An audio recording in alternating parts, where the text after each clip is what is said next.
Well, Carter Burwell, you've been quite busy this year, as you are every year. Um, you've got three projects to talk about. I wanted to start off with Wonderstruck. Um, what's so interesting about this movie is that your music is such a character in it because there is so little dialogue. It's mostly a silent movie. Can you talk about adding, in a sense, a voice to this movie? Yes, I mean, from the script stage, it was clear the music was going to be especially important because it's a character she lives in 1927 and her story is told. That's right, without dialogue or sound effects. And the other main character in the movie is he lives in a world with sound effects and dialogue, but he becomes deaf early on in the film, so there still is very little dialogue.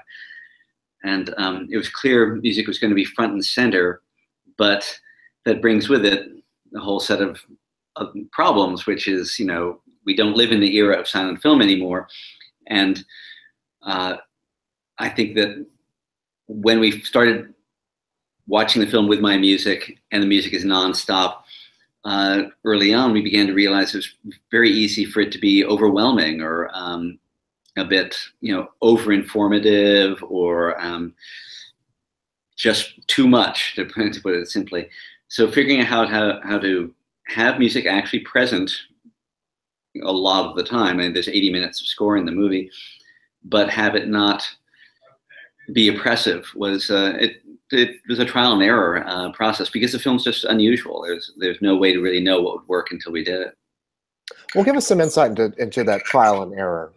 If you could just, I guess, outline some of the steps you took or some of the things you took away or added to it. I mean, what was that trial and error like? Well, sure. I mean, an example would be that, I write the music for a scene, which is normally we work based on, we'll say, okay, this is a piece of music. When we spot the film, me and the director will say, this is a piece of music. So it might be this scene. What makes Wonderstruck unusual is that that piece of music will be immediately followed with no break by the next scene, which might be a piece of music or it might be a couple of pieces of music, and that they're all right next to each other. So I would write the music for one scene, which, yeah, that's great, that's working, beautiful. Write the next one, great, those are all working. But when you play like 8 of them back to back, it somehow didn't work as a whole in the way that the parts did.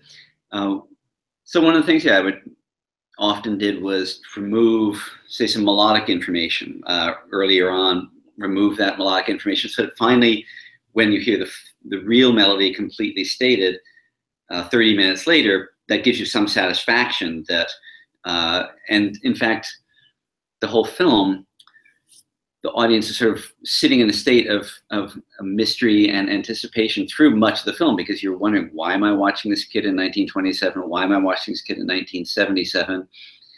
And so that sense of just anticipation is an important aspect of the film. And the only way to do that with the music was to keep pulling things back so that you could, add in a new note or add in a new instrument or add in some new orchestration that made you feel like you were getting somewhere, but you had to do it in an extremely deliberate way. The film draws very heavily stylistically from silent films of that era. I wonder, in your music, did you draw any inspiration from silent filmmaking? I didn't really, and I looked at some silent films, but the musical tradition then was typically melodramatic. In other words, the music is helping to tell the story and guiding you by the hand as an audience member. Kind of, as you say, it has to do this extra work because there's no dialogue. But we live in the 21st century, and that aesthetic, the melodramatic aesthetic, certainly not something that we're used to, and it just wasn't right for these characters in this story. So even though the film is formally, part of it is a silent film, it couldn't be the same aesthetic as the early 20th century. So although I listened to silent film music, in the end, I can't say that it was informative. You talk about that kind of melodrama, and I think it brings up another point about the movie is that it's very emotional, especially in the ending. Can you talk about, I guess, finding that emotion and making it not go into melodrama, as you say? Can you talk about finding that balance there? The movie, yes, is very emotional, and and because also the stars are 12-year-old kids, and because of the Todd Haynes film, I really thought it very important for it never to, resort to sentimentality for all those reasons. So there are a variety of solutions to that problem. I mean, one was that there's a pretty pronounced use of percussion, like a lot of the melodies and themes are performed on marimba and glockenspiel and instruments like that. And that really helped because it's basically, it's a non-sentimental sound. You never heard a marimba that made you cry. And, so it's, that helped. Also, at some of the most intense moments of the movie, emotionally, those are the places where the music really pulls back. Like there's a scene in a bookstore towards the end where the boy Ben is finally, encountering this very important character. I won't tell you, exactly what's going on, because it would be a spoiler, but it's a very intense scene emotionally. Julianne Moore is amazing in it. And the music just really comes back to I think it's a tremolo on this allophone, a percussion instrument, and a solo viola. And that's just it. It's just really at the hottest moments, the music pairs itself down. Then there's a subsequent scene, maybe 10 minutes later, where the boy Ben, who's been looking for his father the whole time, he finds out the truth about what happened to his father. And at that point, it comes down to being just electric guitar, very atmospheric electric guitar. So that was, that's another approach to that problem is at the hottest, most intense emotional moments, honestly, the music gets really small and tries not to be, telling you, but letting you figure out and feel the emotion yourself rather than the music, doing it for you, which let's face it, in film scoring, a lot of the time does do that. The music is there to make you feel something. And we tried to really make sure that we were always, pulling back instead of pushing forward with that. Speaking of Todd Haynes, I believe this is the 4th time that you two have worked together. Can you talk a little bit about what that collaboration is like and what he gives you as a director that helps you with your work? Yeah, I think, the 4 projects have all been so different. I mean, one thing they have in common is that Todd is, he's very gracious. He's a very thoughtful director, and he expresses himself well. And all these things are, I know that all those qualities are helpful to everyone in every department, helpful to the actors, helpful to the DP, helpful to the production designer. But in particular with music, where music is abstract and it's hard for people to talk about it. But Todd has a very good ear, and he's pretty good at casting musical concepts into words. So that's, that makes it easier for me. But I think the films themselves have all been pretty different, and even our working method has been pretty different on all of them. The Velvet Goldmine, it came to me with all of these songs in it. Like, it's about pop music and it's filled with songs. And I didn't know Todd, and basically I don't recall a whole lot of instruction except to like fill in the spaces between the pop songs. Mildred Pierce was a melodrama, which was very hard for me as a composer to handle. Irony is my natural key, and to have to do things in a sincere fashion and and earnestly, it was very hard, honestly. And I did need Todd to kind of twist my arm on that constantly, but it worked. And then on Carol, it's funny, Todd didn't really have to say that much because it's a little bit like Wonderstruck in that the characters don't say a lot, but that leaves all this room for the music, which was wonderful. It's just a great opportunity for the music to come in, and again, a little bit in common with Wonderstruck, the music doesn't have to get really wrought with emotion, because the whole film is about the restraint. These characters are forced to be restrained, and I don't know. We didn't have to actually talk a whole lot about musical, the role of music there. But on Wonderstruck, completely different. We talked endlessly about what music could or couldn't do, should or shouldn't do. It's the job of music on Wonderstruck is pretty unusual, and that you know, we're still talking about it. Speaking of Carol, I wanted to ask you, so you got your career first Oscar nomination from that film. What did that recognition mean for you? You know, it opens up this whole, it opens up a door to a whole room that I had not seen before, and which I was not especially eager to go into, but, you know, it's good to do these things. To, yeah, I mean, for instance, today I'm here in this hotel room and I'll do like 20 interviews or something. And Carol was the first time I had that experience. You see that an Oscar campaign is a campaign in every sense of the word. And it's a whole second job that you have. I mean, my heart goes out to actors and directors who have to do that, you know, with some regularity. Composers are mostly invisible, and that, you know, I like that. But, you know, anyway, it was also fun, and you know, I got to meet Morricone and you know, John Williams, and, you know, that was, you know, I live at the end of Long Island out on the East Coast. I'm not going to meet them anyplace else, so that was a big opportunity and a big thrill. Very good lineup that year. Wanted to talk about, switching gears, 3 Billboards Outside Ebbing, Missouri, which reunites you with Martin McDonagh. It's very dark comedy kind of thing that's right up your alley. Talk a little bit about the music in that film, finding the right kind of tonal balance there.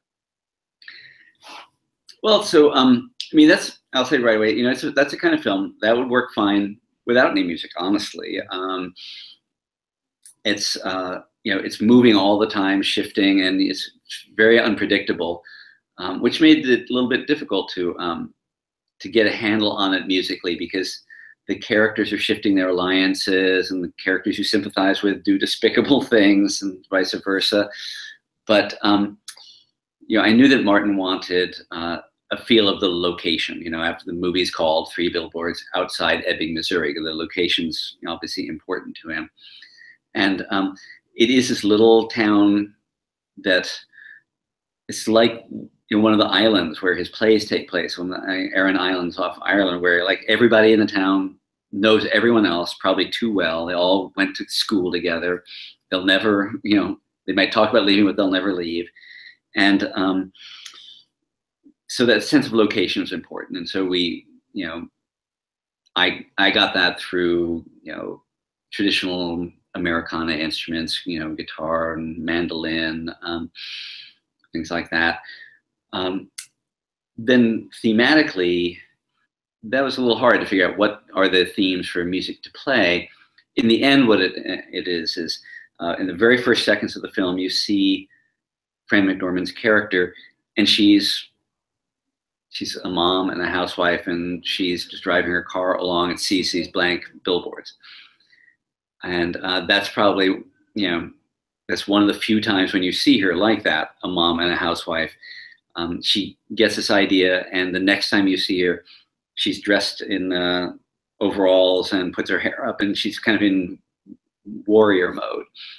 And so those are basically the 2 themes. There's this theme about her and the loss that she has suffered. Her daughter, before the film has begun, her daughter's been killed. That loss sets everything in motion. And then there's a theme for her when she's on the warpath. And establishing that loss theme in those first few seconds of the movie is very important, because, you know, an hour or so later in the film, everything's careened off the rails, and it's, you know, the movie goes over the top sometimes in its depiction of violent action. But it's all motivated by this loss. And so having a theme that I could then keep returning to remind us that that's really what's motivating everything was important. And so that was in the end the answer to that question. Any of that loss really does provide the film with a surprising emotional undercurrent. that I don't think you're really expecting from it. I mean, given the storyline and what we've seen in advertisements, I don't think you realize that emotional undercurrent is going to be underneath there with the Fran McDormand character. Right, and Fran's so good at that. I mean, in a way, this is a role she has played in Joel and Ethan's films. Sometimes is that she, they don't write a great deal of emotion into their films. That's just not what they're. That's not sort of what excites them in writing a script. But when they cast Fran, she brings all of that humanity and warmth, and that's right. So that's true in this film as well. Real quick, I wanted to ask you about Goodbye, Christopher Robin, which is, again, a very different change of pace from Wonderstruck or Three Billboards. It creates this kind of nostalgic feeling, I guess, to the music. I mean, since it is so much about childhood and things like that. Can you talk a little bit about capturing that in your music? Sure. When I first read the script and talked with Simon Curtis, the director, this was before he'd shot the film, he suggested, it would be worth listening to and maybe even referencing some of the English pastoral tradition of composition. And I knew Vaughan Williams' work a little, but he had mentioned George Butterworth too, who's a composer I didn't know, and he didn't do an enormous amount of work because he was killed in World War I. He had done a few pieces before that and had some recognition. But he died early and young. But I listened to a piece of his called Two English Idols, and that really helped me to get. There's a way that he handles woodwind lines. It really did seem to capture something about this countryside, and I have to say I did rely on that as just a concept for the orchestration of the piece. And then I think the music is, how should I put it? I mean, playing that pastoral feeling and also playing childhood. There's a tendency for the music to be sort of, lighter, more mellifluous than a lot of the things that I work on. But I think that I actually really enjoyed doing it because there is this really dark thing happening that the characters are unaware of, which is that Winnie the Pooh ends up being this enormous weight on the shoulders of A.A. Milne's son, Christopher Robin, and that darkness of the shadow of the bear is one of the things that made it possible for me to play the light part. I enjoyed that. Now you are set to reunite with the Coen Brothers on The Ballad of Buster Scruggs. Have you started work on that yet? Is there anything you can tell us about that? Well, they just wrapped production a week ago, and so they're just going into the editing room now, actually this week. So I haven't actually seen any of it, but we've talked about it. I've read the script, and it's 6 stories all set in the Old West, but they're all different styles. Like they take the Western traditions that we have of either Western literature or film, and but they're all from different styles, and so I'm assuming the music will be like that too.